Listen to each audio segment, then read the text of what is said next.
चलो भाई, क्या नाम है आपका? रोशन। पढ़ो जरा सवाल। बार नहीं होता, wire. Wire is in the shape of a rectangle of length 36 centimeter and breadth 30 centimeter. शाबाश, ठीक। क्या मतलब हुआ? एक तार। हाँ, is in the shape, shape माने आकार, एक तार है आकार में ऑफ ए रेक्टेंगल, आयत के। एक तार आयत के आकार में है, ऑफ लेंथ, जिसकी लंबाई 36 सेंटीमीटर है एंड ब्रीथ 30 सेंटीमीटर। एक तार है और वो आयत के शेप में है, आयत के आकार में है। उसकी लंबाई 36 सेंटीमीटर है और चौड़ाई 30 सेंटीमीटर है। समझ गए सब बच्चे इतनी बात? एक बात ये पता है।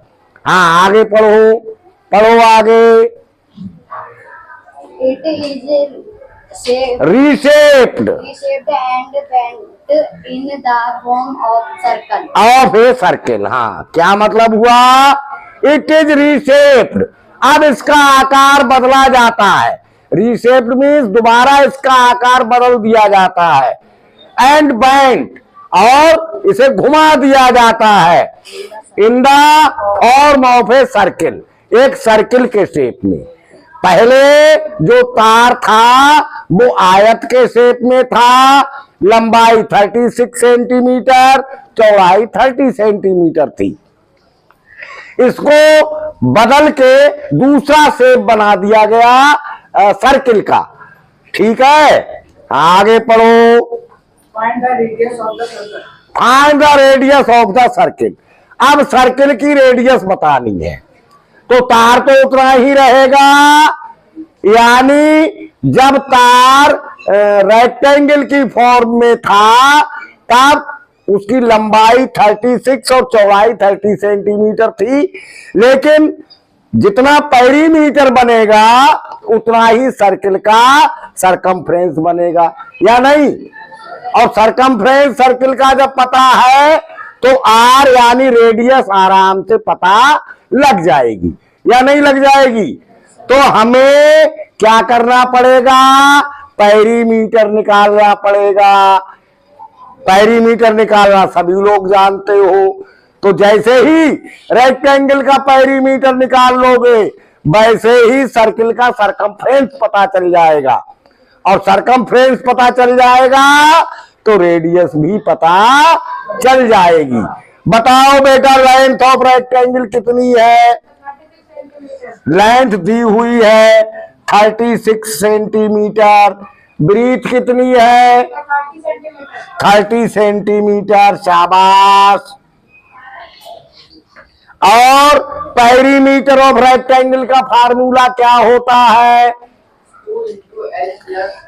हाँ, तो हम 2l प्लस 2b भी लिख सकते हैं। इंटू नहीं भी लिखे तो इसका मतलब मल्टीप्लाई ही हो जाता है। 2 into L plus 2 into B. तो क्या होगा पेरीमीटर ऑफ रेक्टेंगल? शाबाश। 2 इंटू 36, 2 इंटू 30, तो कितना हो जाएगा?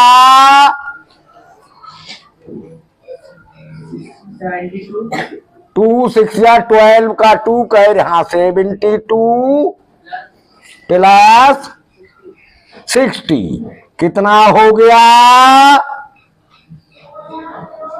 2 और 0 2, 7 और 6 इतना भी नहीं जोड़ मिल रहा। कितना हो गया?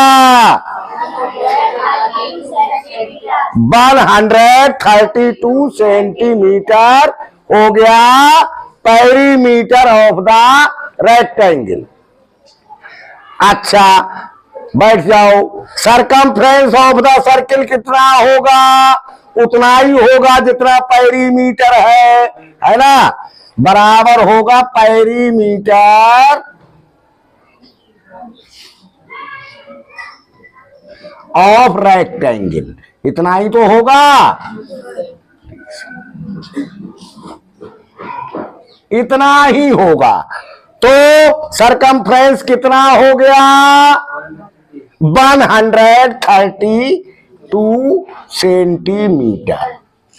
अब हमने कल आप लोगों को सरकमफ्रेंस का फार्मूला बताया था, पाई इंटू डी, बताया था या नहीं? अब डी जो है वो दुगनी होती है रेडियस से। कितनी होती है? दुगनी। यानी रेडियस का दुगना कर दे तो डी के बराबर हो जाता है। अब इसमें जब रेडियस पूछ रहे हैं तो हमें रेडियस वाला फार्मूला लगाना पड़ेगा, पाई इंटू 2r, है ना, डी से। अब हो गई दुगनी, मतलब रेडियस का दुगना हो जाएगा डायमीटर, या हम इसे फिर शॉर्ट में बढ़िया करके लिख देते हैं 2πr। क्या कह देते हैं? तो दो फार्मूले होते हैं सरकमफ्रेंस के, एक पाई इंटू डी अगर डायमीटर से रिलेटेड है और रेडियस से रिलेटेड है तो 2πr, दोनों का यूज होता है। ठीक है। तो सरकमफ्रेंस ऑफ सर्किल कितना दिया है?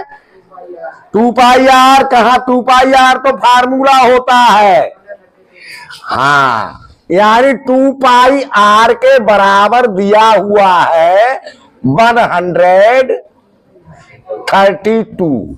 तो 2 आ गया। पाई की वैल्यू कितनी मानी जाती है? कल बताया था, भूल गए?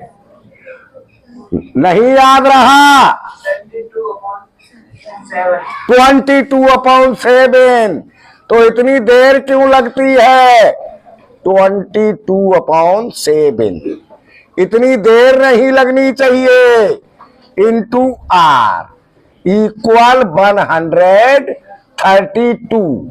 अब निकल जाएगा 22 और 2 की मल्टीप्लाई 44/7। आर का मतलब रेडियस 32। ठीक है, समझ रहे हैं नहीं? अब आर बराबर यानी रेडियस बराबर निकाल दो 132, और ये मल्टीप्लाई वाला इधर जाके उल्टा हो जाएगा 7/44। 11 से डिवाइड हो रहा है, 11 4 जा 44, 11 बन जा 11 और 2 और 2 11 2 जा 22, 4 बन जा 4, 4 3 जा 12। यानी रेडियस सर्किल की कितनी होगी? बोलो कितनी? हाँ, 3 7 जा 21 सेंटीमीटर। ठीक, सही बता दिया। ऐसे बताया करो, कर लोगे अब? ठीक है।